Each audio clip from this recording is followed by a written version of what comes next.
just going to jump right into it. We're going to have the amazing Susan with her dulcet tones and pretty verses to sum up the week. But most importantly, we're going to bring out our host with the most, the technical expertise, and the man who brings it all together. Ladies and gentlemen, Mark Sweetman. You know that unqualified tech advisor put there at the joke, but I truly am an unqualified tech advisor. Tech advisor. We have a sizzle reel for those of you who wish to get on the board, the $4.95 a month Mark Sweetman subscription advisory. You know what we're going to do? We're going to get you on camera here. Oh dear, there we are. So that we can. And we've got Hans behind you there. Hans. He did have a flair. Yeah, I think it was Hans. Yeah.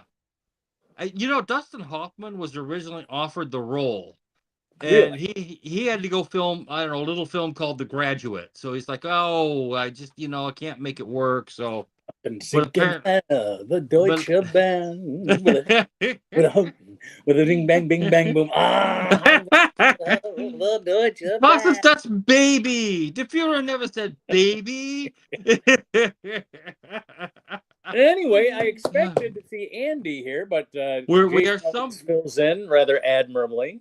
We're summoning Andy. We're putting some radar love out there into the ether.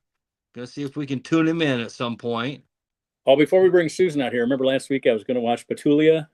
Yes. We were going to discuss that film. Yeah. I got on to, when I looked at it, during the show last week, I looked on YouTube and saw that it was, free with commercials. By the time I went to look at it, this weekend, no longer free with commercials. It was, you had to pay for it. So I didn't watch it because I'm cheap. Our new OI or AI tech wizards. They know that I want to see it, so now they're going to. Yes, exactly. So we have to make sure we squeeze just a few more, some monetary unit out of you, some few drips and drabs of data, whatever, before we stack you aboard the SS Elon Musk and send you up to Soylent Green Bay for reprocessing. The inevitable fate of all of us. But don't worry, I hear it's a new, better, bright new dawn that we're all paddling towards. So the nuclear dawn of our radiant future. By the way, it's only 8:03 before I go into doomcasting. Wait a minute. I do have something for that. Ready? Here we go. With the rant master. Conspiracy rant time. There we go. After we see our demented, orange-painted, demonic leader set forth yet another invasion of yet another foreign state to kidnap and perp walk, through New York City, as an example. This is what happens to people who interrupt the supply of spray tan into the U.S. and such interruptions will not be tolerated. So there you go. Yeah, I'm sure our hostess Susan is probably going to have her way of putting it. With the lilting verse that we've come to know and appreciate from her. I think you'll like tonight. So it'll give us a few things to talk about. Sure. Well, she did not lack for material. Not that the news headlines don't automatically give us stuff, but I like the way she summarizes it in verse. Yes. So kind of nice. So are you ready to bring her out? We can do that. The wonderful confluence of Susan Denise Atkins and Florence Henderson. There you go. Well, here she is. Hey, you're getting quite an intro here. Yeah. Well, she's a substantial part of the show. Come on, we can't do it without her. Is it the way I pitch oil or that? It's the way you do the Deus Ex Machina. You just sort of like descend from nowhere, throwing thunderbolts from the chair of the machine. And I don't know that I have anything like that tonight. But yeah, you're right. There was so much in the news this week that. Well, we talked about it before. Well, there's so much. We should do. If I put all the big headlines in a poem, I'd need the whole hour. We should do. It'd be fun to do as a feature saying what got squeezed out. What were we talking about 2 and 3 weeks ago that got squeezed out by whatever's going on now? That's one of the. I remember Steve Bannon during the first Trump presidency. He used to talk about that, about how it's basically it was his idea to squeeze headlines out of the news by just doing goofy crap all the time. Yeah, well, no, you don't need to do that anymore. Look, well, you guys, gatekeeping. Yeah. You guys have kids. What makes the news and what doesn't, or Yeah. So you guys have children. I get near children, and of course there's a police escort. But the thing is, when we were young, we had attention span. It might not have been the longest of attention spans, but we had one. But we had one. But you guys, and it was ours. It was ours. My God. It wasn't much of an attention span, but it was ours. But you guys have the younger generation encamped in your domicile, or domiciled in your encampment, or over there at the comedy compound. So what do you guys? I mean, we have three generations now. So what phases them? How long do they pay attention to the? Do they pay attention to the news? Do tell. I don't. My granddaughter pays attention, but then she needs to nap. Her eyes are getting wider. Wider. It's so much fun. I mean, she slept so much, of course, those first several days, but now she's having these wakeful periods of time, and what a delight. Well, there is that whole being born thing. I mean, that's got to take it out of you. Yeah, that really does. That's got to be kind of a thing. It's like, I'm fine, I'm comfortable. Hold on, what's going on? What? I don't know. Well, anyway, let's get Susan's poem in here. Yes. And then we can be on our way. All right. Okay. I don't want to rush you. I mean, usually it's already. Sure, I'll share the poem. Then, if you have any questions, then we're already 7 minutes in here of a 60-minute show. So let's give it over to here's Susan with our weekly headlines in verse. Okay, January 5, 2026. Happy New Year if you are able to have joy. Hope for Christmas you got some delightful toy. The new year has started and things have gone south. To Venezuela, Trump invaded, plus he opened his big mouth. Maduro was arrested and dragged off to New York court. And Celia Flores, too, has fractured ribs to report. Holocaust survivor Eva Schloss dies at age 96. Co-founder of a charitable trust helps young people challenge prejudice. She devoted her life to kindness and overcoming hatred. She was stepsister to Anne Frank. Her mission, it was sacred. And that's your poem. And you must have had some good school teachers. Why do you say that? Well, you just do that. That sounds like that's like a school assignment that you may have had or something. I think maybe I have a little bit of talent. Yeah. Oh, okay. Well, it doesn't mean you couldn't have had good instruction. Give all the credit to the teachers. No, I'll tell you what. I had a 10th grade English teacher. I knew it. Down. Oh, you've heard this story, Mark? Public school, or did you go to public school? I had school? written my essay, and yes, public schools, 10th Okay. grade, and English class, and I'd written my paper, and I had used the word than, THAN. Uh-oh. And she marked it wrong. And she's like, the words then. And of Right. course, the context I had used it was absolutely correct. Right. THAN, than. Right. And she would not allow me to make my case that this was a real word. She said, no, it's not a real word. And that's why I'm marking you down. And I said, okay, I accept your criticism, but I am going to go tell my math teacher than, greater than, less than, not a real word. Yeah. Yeah. I still got a B. Well, but she was definitely wrong, and I got the last word in there. So, you see that's what we expect from you. You come in here and just sort of, like I said, I wish I'd been there on the wedding day with you issuing all manner and sorts of instructions and corrections while going down the aisle. No, nothing like that.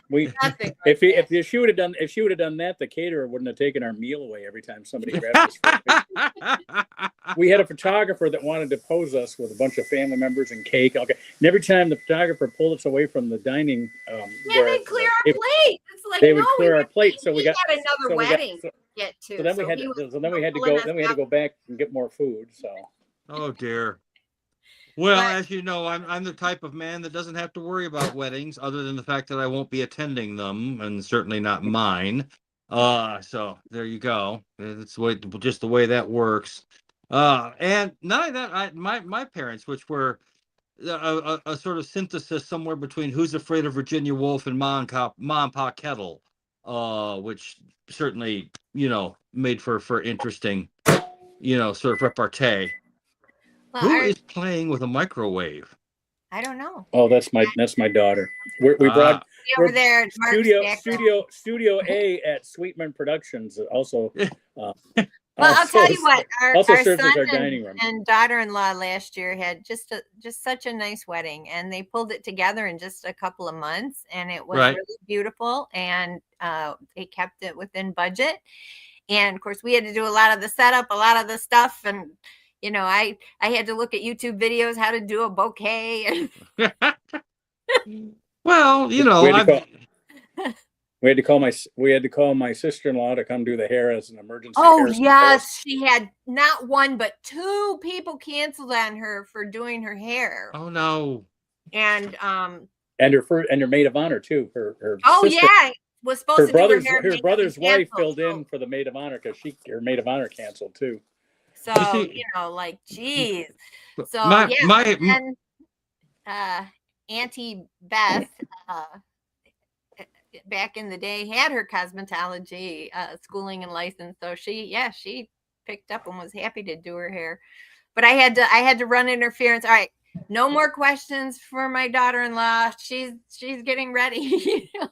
Well, again, for something like that, my hair, I would have looked like a cast extra from a John Waters movie. So, my job was doing runs, buying runs to Target. That was my job. There you go. Absolutely. Well, it was a very what do they say, intimate affair, but it was just beautiful. A ranch up in the hills there. We had llamas. Was it alpacas?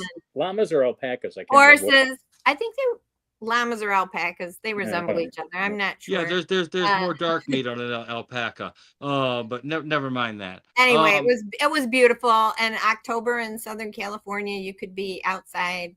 Yeah, that was nice. It was before the fires. So it was before that. Yeah, it was a couple months before the fires. So there you go. But yeah, it was very, very lovely. And the caterer she hired, cooked and everybody lined up, and got there. Yeah. I guess they were burritos and things. She hired a taco. She hired a taco truck. No, it wasn't a taco truck, but similar.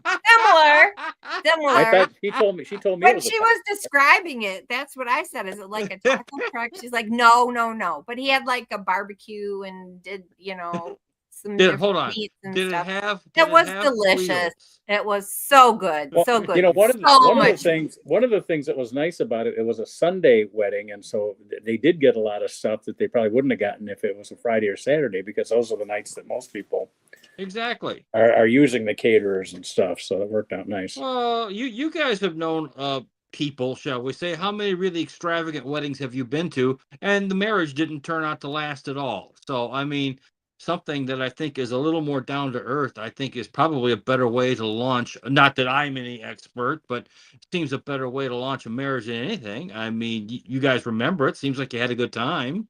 Yeah, it was great. It certainly went off better than Conan O'Brien's Christmas party. That certainly. Well, that party started out well. Yeah, I know, but it kind of ended with a thud, so to speak. That was the aftermath. The party. None of that happened at Conan's house. So I mean, 25 years from now, someone's going to be making a movie about it. So it's just ugh. So you don't have any of that remorse to worry about, and like I say, it sounds like at least you had a good time. And and again, California was it fall? Yeah. Well, it was October last year. October, how bad 2 years ago now, 24. 2 years? Yeah. Time. Time flies. A year and a quarter. How do you? That's because you lose track because I've done so many shows from California this last couple of years. So. Speaking of which, are we going to go on hiatus in a couple weeks or no? No. We like doing shows from California. You're gonna log in at 5 p.m. I like the 5 p.m. shows. I can hold on. I don't have to eat before the show. I can eat after the show. So. There you go. See, it's not that hard. We can work this out. We can work around the schedule, as it were. Just remember to send the link. I mean, I get, I've reached that age in life. Perhaps you guys can relate. Where 2 weeks or 10 years ago, it's the same thing. There's that compression now. It's like, oh, you mean that was 2014? Oh, I thought that was Wednesday. Oh, yeah. So the time distortion that you get when you get to be a little bit older. Again, I have a niece and nephew now in their 20s, and they're going through that thing that you go through in your 20s, where everything is so terribly important and very prescient. And it's like you realize that, like, in 3 years, none of this will matter, right? I mean, you won't think about it. It won't matter to you. You don't care. Speaking of things that don't matter anymore, in my poem, Ava Schloss, her mother married Anne Frank's father, so that's why she's stepsister to Anne Frank. But she worked tirelessly to try and eradicate prejudice and have young people, just have peace and understanding and acceptance and kindness. And that was, even though she lived through horrific things in the Holocaust, she wanted peace, and she lived long enough to see what's going on in America. Ugh. Well, sadly, not quite good. It's and I hate to tell you this, it's going to get worse before it gets better. But well, maybe not, because as Antarctica keeps melting, we're going to lose we're going to lose all our coastal elites. They're all going to be. Because the insurance companies are going to fail, and then that'll affect the market. Is the guy down the street building a boat in his yard? Yeah, really. And his neighbors his neighbors are making fun of him. Yeah, about to say, I'm gathering up the animals in case of a weather catastrophe. It's like, look, tell it to the judge, pal. The animals came to Noah. He didn't have to go out and fetch them. They came to him. They were smart enough. How hey, convenient Noah, is that's that? the room on that ark. and no, I've always loved you, baby. Yeah, but listen, the kitty litter. We're a little behind on that. Yeah, we're gonna have to work something out. We're gonna have to get that for you. Oh my goodness! But he had to take a male and female mouse. So how did the cats and the mice get along? Well, how about this? You're a horse person, Susan. Could they have just done it with 1 and 2 horses? I would like to think. Well, they have found. They did. Noah did have. If you read the scripture, he had like 7 pairs of some animals. Like, well, see, there you go. Birds and things like that. That's why he could let a dove fly off and never come back. You had a spare. But, in the fossil record, they have found horses that are not very big, right? Like maybe 14 inches tall. So perhaps that's a mini horse. Perhaps there were smaller horses that were, eventually bred and got bigger. Got a lot bigger. I hope to ask Noah someday. Sam will probably be buttonholing him, talking to him. Probably. Really? Yeah. Did you have to drink that much? They're still talking about it. Yeah. It's he never could keep his kids in line when they were on the boat. I don't know. Well, his 3 sons were adults and married with 3 daughters, so it was the 8 of them on that boat. Oh, can you imagine after a while they're all at each other's throats? It's like I've had. No, when they landed, he grew a vineyard and got drunk. There's that story in the Bible too. Well, yeah, that's the thing. Yeah, exactly. It's like, how fast would that have happened? I'd have been on that in a heartbeat. And I don't even drink anymore. But after watching the world be wiped out in a flood, although God did promise he wouldn't do it again. So back then, a rainbow didn't have other meanings. It just meant peace and beautiful thing in the sky. Now it definitely does have a different meaning. I can assure you of that. But by the way, that came in at 8:20 precisely. That 8:20. There you go. What was the Haley Joel Osment line in The Sixth Sense? Nobody has meetings. Yeah, they don't have meetings about rainbows. Well, now that was back. That was 30 years ago. Now they have them. Yeah. say cute kid, but now he like weighs 325 and hey, yeah, he's still working. I've seen him and stuff. So you're kidding. I have. Yeah, I did not know that. Yeah, I thought he was. Nope, he's still working. Works. Yep. Yeah, he's not a bad actor, but he just can't play that kid anymore. Well, Macaulay's working too. He's still working. Well, I knew Macaulay's brother Kieran was working. I didn't know Macaulay. Didn't Kieran just win an Oscar or an Emmy or something? He did. Like that? I think he did. Yep. Sometimes maybe it's more advantageous to be the brother of a big star. Jim Belushi. Okay, maybe he doesn't have John's notoriety, but he is here. We just saw Jim Belushi in that movie of Blue. Song Sung Blue. Really nice film. Now that I've seen the Bob Dylan biopic Last Christmas and then this biopic, right? Although it's about some people that weren't famous, they were impressionists, and they did Neil Diamond. They were Neil Diamond tribute band, but I guess as the story goes, they were huge in Milwaukee, and everything about this story is like, oh wow, this could only happen in Milwaukee. You can. This isn't going to happen in a big town. This is that the tribute band was as big as the actual star. That's got Milwaukee. In that Milwaukee city, yes, and Des Moines, they were local celebrities. Tulsa, and Memphis. That's got those cities. There was a documentary made first, which is actually running on YouTube if you want to catch it. So the film was made essentially from that documentary. So did Belushi play the guy who plays Neil Diamond, or he was like the booker. He was the booking. And bus driver. Yeah, he was the booking agent and bus driver for the senior. And friend of the other booking agent who was the dentist. Yeah, his agent was a true story. It was a very sweet love story. Fisher Stevens played his dentist / manager, and Jim Belushi played the senior tour bus driver / booking agent. That is so Milwaukee. Well, you must have played Milwaukee once or twice yourself. Milwaukee was one of my In fact, I wish I had a recording of one of my Milwaukee shows. I did a show in Milwaukee. This has to be like back in '87 or something, '89, something like that. It was one of the best shows I've ever had. It was really. Oh God, was it fun! And the venues they were being booked at was very reminiscent of like the comedy circuits of the 80s.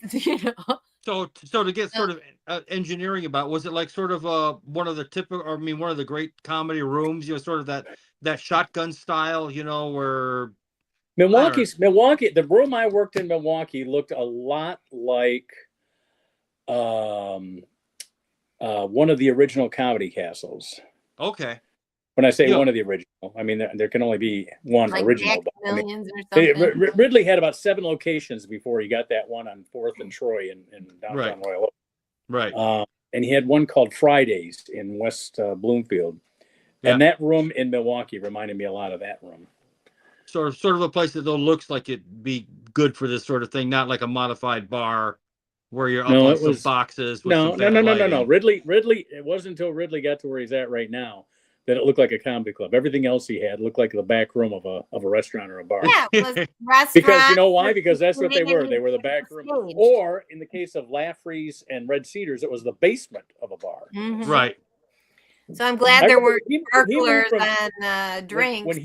When he moved from Royal Oak, Woodward and 14 Mile to Telegraph and 9 Mile in Southfield, he moved from John Laffrey's restaurant to Jack and Lenore Factory. Jack and Lenore Freed's. He moved to a place called the Red Cedars. I was never more afraid in my life because when he was at Laffrey's, the comics, even though it was in the basement, the stage was as close to the stairs to get out of there as you could possibly. So if there was ever a fire, comic gets out. Yeah. But when he moved to the Red Cedars stage was as far away from the stairs as you could get. So the people I would have to knock out to get out of there if there was ever an emergency would just be too much.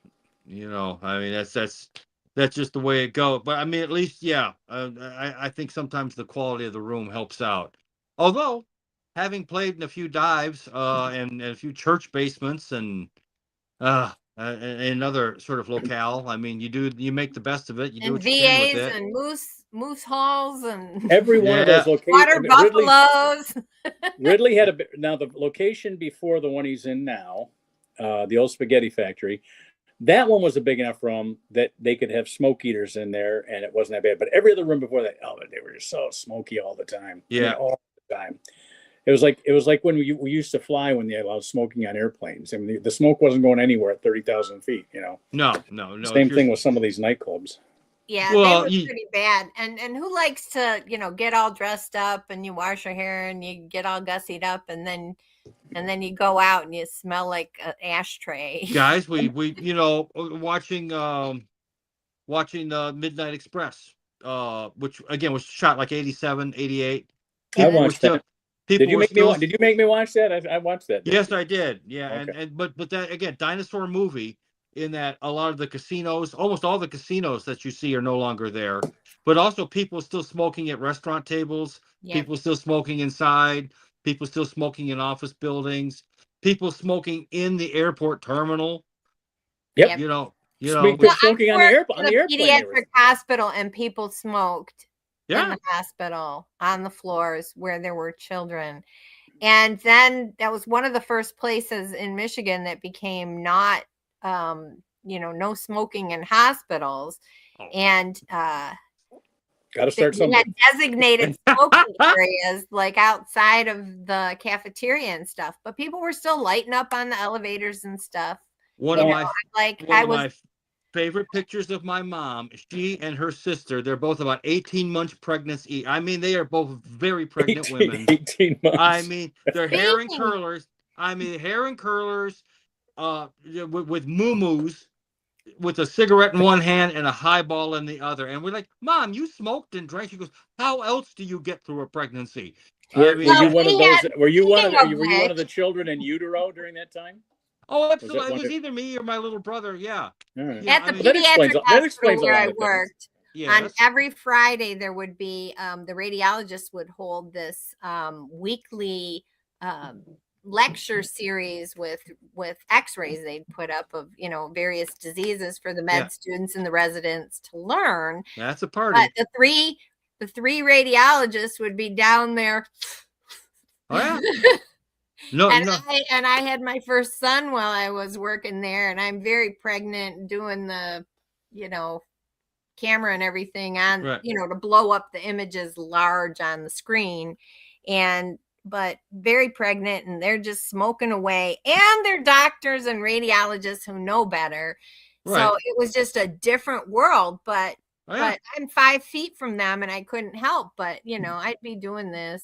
My first AA meetings, again, when I first got sober. Oh yeah. The AA meetings were like chain smoke fest. I mean, bad coffee, stale donuts, and cigarette smoke. That was just my dad who went to AA, and I'd go to meetings with him once in a while if he asked me to.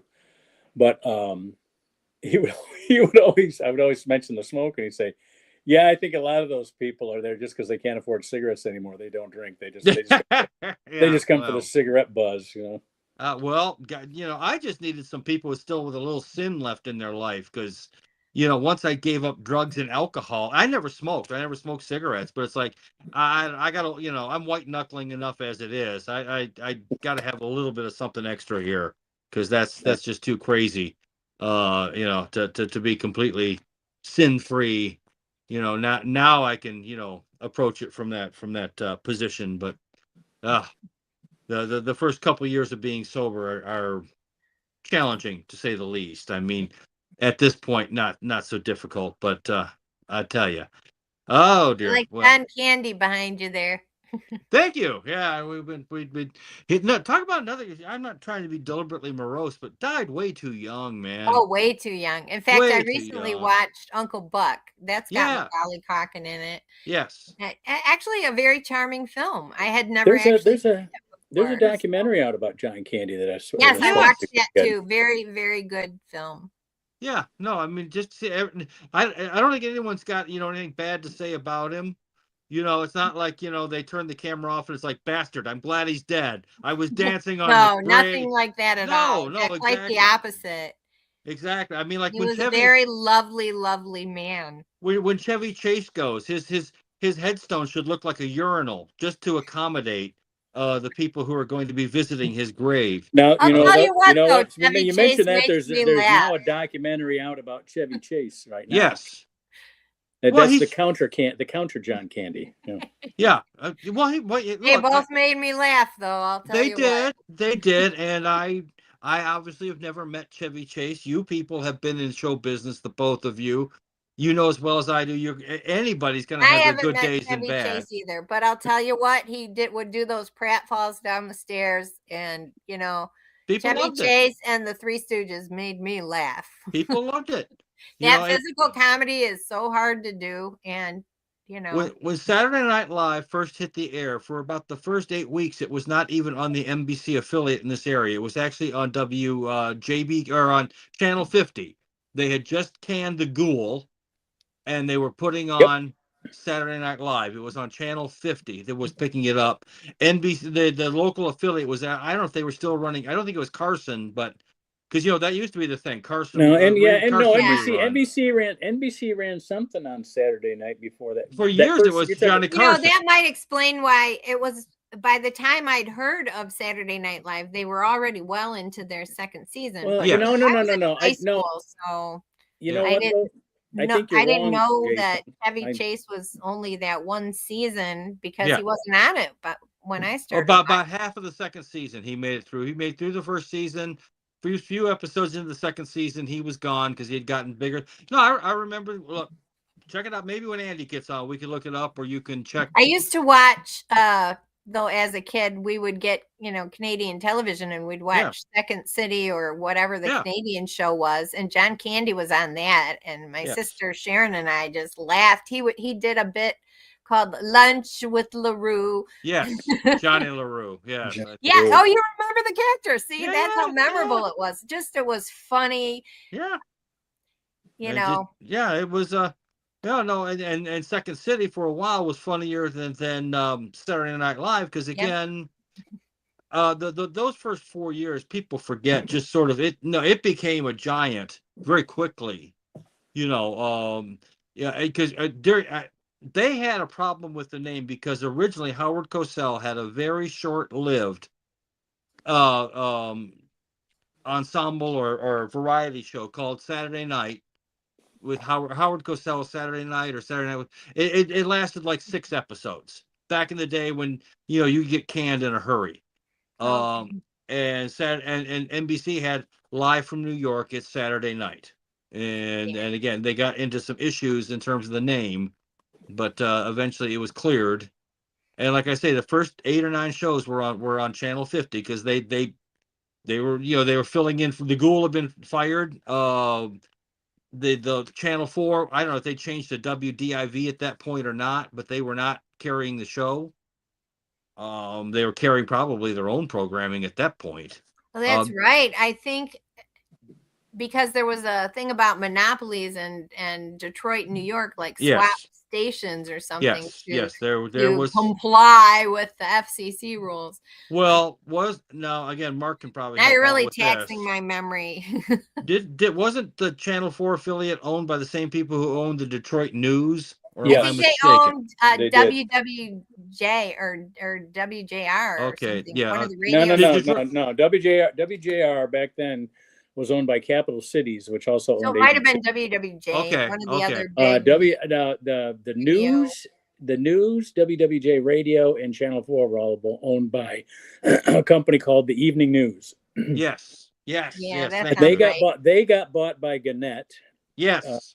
The Gannett Press. And radio was big. You got to remember how big radio was, and every car came with AM radio in it. Yes. And so radio was huge, and that's where that was our version of streaming. Well, come on, you had to have the WJR helicopter to let you know what was going on. CKLW. Yeah. Again, CKLW. That was a powerhouse in the whole tri-state area. What's her name? Oh my God, Rosalie. Bob Seger wrote a song about her. Rosalie Twombly. She was the lady who handled all the music programming at I think we lost CKLW. Mark. He's gotten on his. I don't know. He's back in there somewhere. But yeah, I'm reading about SNL's first season in Detroit. Okay, I thought maybe you were trying to. What does it say? To reach out to Andy. Saturday Night Live's early days in Detroit. Yes. The exact channel for the very first season isn't immediately obvious in general searches. Right. Detroit's NBC affiliate did not carry SNL in its early in the year. It did pick it up, but later became a different network affiliate, with WJBK eventually becoming Fox. So the channel number changed over time, but NBC affiliates brought SNL to Detroit. Yeah, but you know what? WDIV or whatever it was called back then, Channel 4. It was WWJ back in the day. When Letterman was on, they wouldn't run his show right after Carson. They would put some other crap on there for an hour and run him. It was bad enough. It was supposed to be 12:30, but they'd run him from like 1 to 2 or 1:30. Yeah, they probably used Carson as a lead-in because he'd still have some hangover. And then run. Yeah. Now, according to this, it wasn't Channel 50, but WJBK Channel 2 that aired Saturday Night Live. Okay. During that first season, according to this Google search. Perhaps I'm wrong, but I remember it being on Channel 50. But maybe again, it's been a long time. So. There's a whole article. Yes.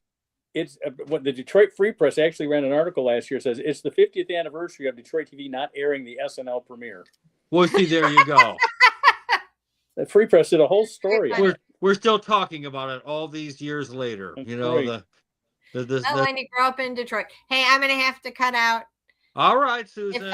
If Andy shows up, tell him I said hello. We'll do that. I think Andy forgot about us. So Happy New Year. Well, we're gonna have to summon him next year or next week or something. Well, so they wrote a whole article about it, eh? Yeah, they did a whole article about. And according to the Free Press article, this is different from the Google search I did.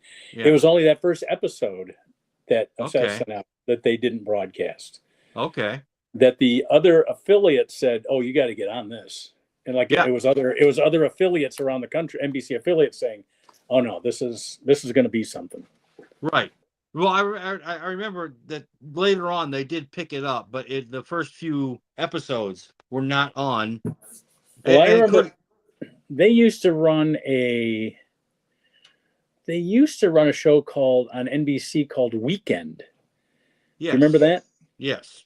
It had Tom Brokaw. This was before he was a anchor. Right. Tom Brokaw and I can't think of the woman's name, but she was on for years. But they used to run that on the weekends. Yes. Instead of Carson. It was a New York-based show, just like Saturday Night Live. Right. And then they kept that show once a month when Saturday Night Live started. Right. So that people that were used to seeing that could still come in and see that once a month. But they started running Saturday Night Live. And that's how Saturday Night Live got into the not every weekend sort of habit. They got into you got every third week off or something. Well, I know that Carson wanted to stop the practice. They ran for years a rerun of the Johnny Carson show on Saturday night. That's right. I forgot. And he wanted to eliminate that practice because he felt it was taking away from the show. He never had reruns. If you think about it, he never had reruns. He always had guest hosts. Remember, he took Monday nights off after he got signed the big contract. I'm only going to work. So whereas Colbert and Letterman and everybody else takes the Friday off, right? Carson took the Monday off because he thought Fridays was a night where people would. Whereas, he'd go out to Vegas and play 2-3 days in Vegas, and that is where, for reasons that are still unclear, he and Wayne Newton started to bump heads. And that's a very famous story. You could probably Google that and find out. Oh and eventually Wayne Newton burst into Johnny Carson's office, and Wayne was not a small man. No, he's still around. He's still not a small man. Yeah, he was a very large man. Yeah. And apparently, now our dear friend Sam, we miss him so, could elaborate further that Wayne was well known and well connected in Vegas, including connected amongst people who might maybe be of suspicious character, shall we say? I tell you what, I wish I should probably let AI go through all of our old clips show and see what Sammy said about Sammy said about Wayne Newton, because he interviewed he had that radio show out in Vegas, so he knew everybody out there. No, it'd be a wonderful time to flash back to hear his nasally tones tell us. Apparently, Wayne busted into Johnny's office and said, "I don't know what I have done to you, but if you ever say anything like," because he kept calling him a fag on air, basically. That was the joke. And Wayne said pretty much, now I'm paraphrasing, that if you continue to do this, I'm going to break you in half. And my people, friends well, here, you know what? But the thing is, about the time he stopped doing that, not only was that when Wayne Newton confronted him about it, but it was pretty close to that time that Richard Simmons hit the general zeitgeist, and so now we had a new target for all these sissy jokes. So well, you see, that was the thing. It was back in that point in time, to be gay was, of course, to be a sissy. The two things were synonymous. That it's not necessarily true, but it is the way it was. God knows. I mean, you want your gay man to be manly. Well, it's like my brother. I don't know if I ever told you this story, but my brother was living with a guy, and they were a couple. And this guy comes home one day, goes, "Oh, I swear to God, I'm going to quit. I'm not even going to tell him. I'm just going to leave him hanging. I hate him. I am just going to quit." And my brother goes, "Oh, quit being a fag." And this other Brent, I think his name was, he says, "Well, we are gay." He says, "Yeah, we're gay. We're not fags." If I wanted somebody who lilt, I'd date a woman. Oh God. Well, I tell you, laughing my ass off. It was so watching funny. clips from the classic 1976 film Car Wash, which, by the way, has everybody. I just saw. You must. Did you post something like that to me? I posted a couple clips to the website. Okay, that must be it, because you posted that to me, and I probably watched it, because that set off my YouTube algorithm, and I'm seeing all kinds of trailers for that show. Oh, what a great movie that was! With Antonio Fargas. That wasn't just a great vehicle for the stars that were in it.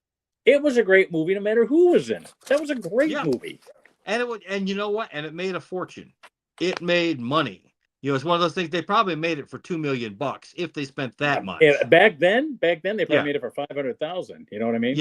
Yeah, exactly. And it turns into the sort of summer big hit film, blockbuster. All right, that's the one. Okay, here's what's going to happen now. I'm going to look this up, and it's going to try to charge me for it when I try to watch it later. But I'm going to look and see if there's free with commercials. They've been talking about Car Wash. No, got to jack up the price. Exactly. Yeah, they're listening to us talk about Car Wash, so it's not going to be on there. See, who programmed this algorithm? Franklin Ajaye. Franklin Ajaye's in that movie. We talk about that basement club that Ridley had, where it was a fire trap. I worked. Yeah. That's where I worked. That's where I worked with Franklin Ajaye. God, I love the jazz comedian. I mean, just smooth as silk. Yeah, isn't that cool? Always throwing you for a loop, and leading you down the primrose path and whatnot, and a great stand-up. And he wrote a great book about really. Stand-up. Oh yeah, it's one of the best primers for new stand-ups that's ever been written. Well, I should look it up. It's probably listed for free, but now that I'm looking for it, they'll want to charge me at least $1.99. Hold on. That might be a great hook for a show or a movie that we could pitch. We could say, all right, here's our pitch. Right. Everything these guys try to do, the internet has got it before they get to it. And it's stolen from them, and it's already in development. By the time they get to the office to pitch the idea, it's already been in development for 20 minutes, which is basically a 6-month development in the old days, but 20 minutes is like 6 months now. So by some AI entity, that's going to produce it and whatnot. But Antonio Fargas, who plays the Kranz character, if you will. Huggy Bear. I mean, the one delivered someone guessing I'm looking at this sorry ass faggot, and he goes, "Who are you calling sorry ass?" I love that line. That is so funny. I am more now I man remember. than you. Now you did send that to me because Yeah. I remember you quoting that line underneath. More man than you'll ever be, and more woman than you can handle. Oh, God. You know, I mean but that was back in the day when, you just took life head on. There was we weren't worried about microaggressions at that point. I mean, No siree. No I mean, siree. and Carlin's got, and what's funny is you can tell they're different trailer, because there's a trailer for the white audience, because it's got all the white performers in the trailer. Yes. And there's another trailer for the, shall we say, the urban urban audience. Exactly. and what a surprise! It has a lot of the African American actors in it. Who knew? Crazy how that worked. I mean, and yet we were all able to go to the movie, laugh our asses off, have a good time, and not kill each other. Who knew? What a time! The 70s. The Richard Pryor show. There's a great. They do their version of To Kill a Mockingbird, and one of the actors in there playing the Atticus Finch role is a young Robin Williams, and Richard Pryor is playing the prosecuting attorney. So again, the sketch goes on a little bit long, but still, it was a good sketch. It's already buyer rent. I got no options. I'm sure. Oh, absolutely. It was free last week, so don't worry, folks. The Pointer Sisters were in it. Yes, everyone's in it. Richard Pryor has a walkthrough in it. I mean, playing his preacher role. Yeah. I just and again, Richard Pryor on the Richard Pryor show doing his preacher, going, I'm not out here looking for the money for the orphans. I'm not looking here for the drug addicts and the alcoholics. I want the big money. I want the white money. That's why I'm now backing the Back to Africa movement. And at that point, all the phones lit up, because I want the white money. Again, Richard does it much better than anyone, but he does. He remember the old. No one remembers old television preachers. Of course, our favorite was Dr. Gene Scott, who'd just sit there with a cigar and say, "Send me money." And there was something hypnotic about it almost. Yeah. You just sit there and grumble at you. And when you're high on Coke in the 80s, that pitch made sense. I need your money. I need your money. Need you. Whereas the Reverend Ike and remember Reverend Ike? Come on. Yeah. You must have seen Reverend Ike. And Channel 62, baby. And Jim Baker, before, well, everyone could clearly see he was a fag, but no one was going to say it out loud. Was and his wife Tammy Faye, because she looked like a drag queen. It looked like someone who got fired from the Alice Cooper tour for being a little bit over the edge. Here's my impression of Jim and Tammy Faye Baker. Jim, how do I look? Fine.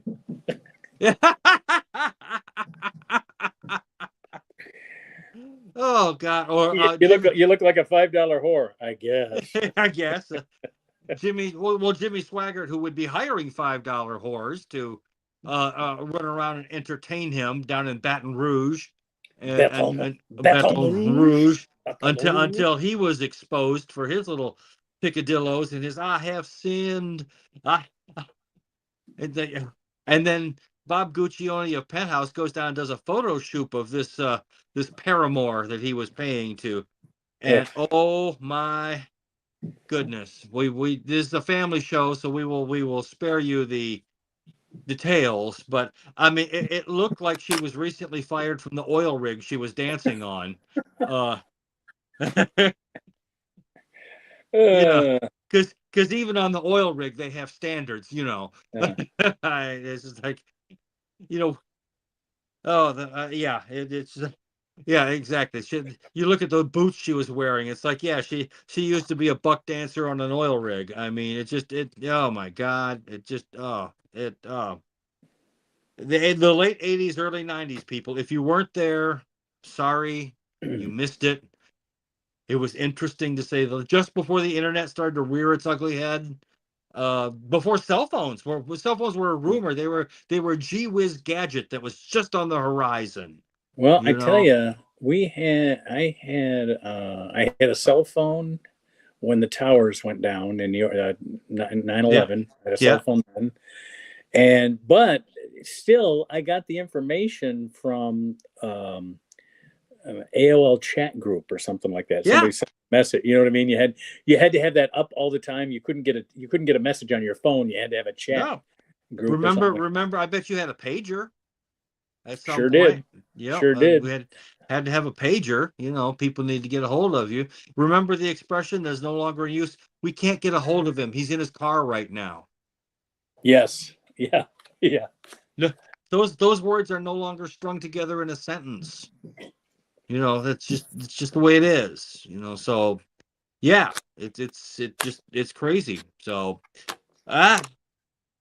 you know, I mean, now the world is what it is, and things have changed. I don't know necessarily for the better. I know people are up in arms about Maduro, but people seem to forget the going away party that Gaddafi, who ended up with a sort of a Mussolini retirement party, but only worse. And that came compliments of our dearest Hillary Clinton and Peace Prize winner Barry Sowarto. They saw to it that, and that was after Gaddafi agreed to all of our demands.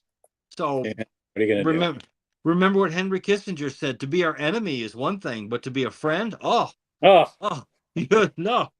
Who needs that? Who needs that headache? Yeah, be a friend of the United States. Never mind. Yeah, it just is no. Don't bother. It's just terrifying. So, you know, again, the exercise of realpolitik. You know, as Charles de Gaulle said, nations do not have friends. Nations have interests. And well, there you go. And truer words never spoken.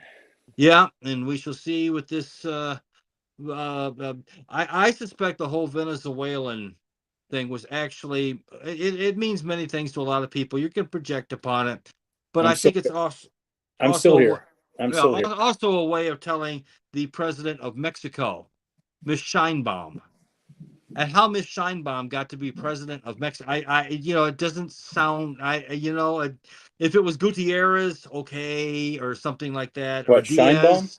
But Scheinbaum, it's like, well, I mean, I guess a nomadic desert tribe name. Okay, all right, fine, but no, sounds like an heiress to a garment district fortune.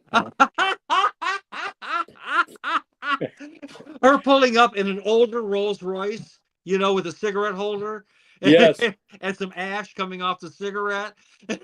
Oh my! Jack Lemmon is there to greet her as she walks out of the limo, out of the Rolls. With in a coffee stained white shirt. Yeah, oh my God, I love it. Her overly done up in the makeup that looked like it just came out of Midnight Cowboy. Oh yeah, that's perfect. I suspect that this thing was sort of like, you know, it's amazing, Presidente. You know, as things went down there in Venezuela, a country 1,000 miles away from Washington, you know, you're only a few hundred miles. Why, you know what? We've got pictures of you. Well, it looks like we took these from space. It looks like we know your every move. What do you know? Isn't that crazy? You know, there's some things we'd like to see changed. You want to change them, don't you? Don't you? I think you do. I think you do. I think you do. I think you. But the way to say that is, it would be unfortunate if these unfortunate things would happen. It would be so sad. It would be. Your poor country has faced so much adversity. And we'd hate to see there be even more adversity. You know, it'd be quite a shame. Now we could play Tijuana burning to the ground. I mean, we could play ball. We could work things out. I think you know what I'm talking about. We could overlook a few things. Who needs to? Come on. You want to be our friend, or maybe you don't want to be our friend. It's up to you. No pressure. You know, I mean, this is the way of the world, man. You know, this is what it is. A bunch of the at least take the oil, leave the cannoli. Well, you know, a dozen tankers left the ports of Venezuela, because this is essentially how Russia has been getting around. You know, the sanctions the previous administration put on Russia were supposed to cripple everything. It didn't. It just meant instead of going out the front door, it goes out the back. There you go. And I shouldn't be talking about going out the back. 8:55 for going out the back No, door. there we go. Joke. 8:55, We got ladies and 8:55, ladies and gentlemen. For a second, 8:55. He's going out the back door. We have a winner. Our listener in Elmira, Ohio, has thrown a yellow card up. Yeah. Okay. Yeah. There we go. Yeah. So I mean, I suspect that's what I don't know at this point, Mark. At this point, it's time to spin the wheel of absurdity. We take the 12 most absurd things humanly possible. We put them through the Sam Greenfield's filter, which makes it even worse. Yep. Then put it on the wheel and spin it, and whatever happens will be worse than what we pick with the wheel of absurdity. That's just the way it's going to go. Time to spin the wheel of absurdity. The absurdity, exactly. Yeah, thermonuclear exchange. Oh God, I hope we don't get the dollar. No, I would prefer not. You guys have a grandkid. I mean, I'm out there with a big old target on my back saying, "Come on, Russia, what are you afraid of? Do it. Do it. Push the button there, Putin." I'm not afraid. I think maybe not in our lifetime, but I think China's more likely to. Well, again, it's rumored that was part of the problem, that China was starting to set up mid-range, intermediate-range missile bases on Cuba. If that is so, China? Then wow. Yeah, China. Yes, they do. They have one of the most modern arsenals in the world. They sure do. Yes, using our technology that they stole. Yes, they do. But what? Let's send them the video. Chip. Chip. Sure, exactly. I mean, wherever they got it from, it doesn't matter. The fact is, it works. It works good enough. And the thing is about not selling them any of this stuff. They could buy it in another country and just take it over. They could develop it. They don't need millions of dollars of it. They need one and try to reverse engineer it, recreate it, whatever. Well, they could develop it too. They could develop it. I mean, if we developed it, they could develop it. They're not stupid people. I mean, and a lot. And when you get up, same with medical. Yeah.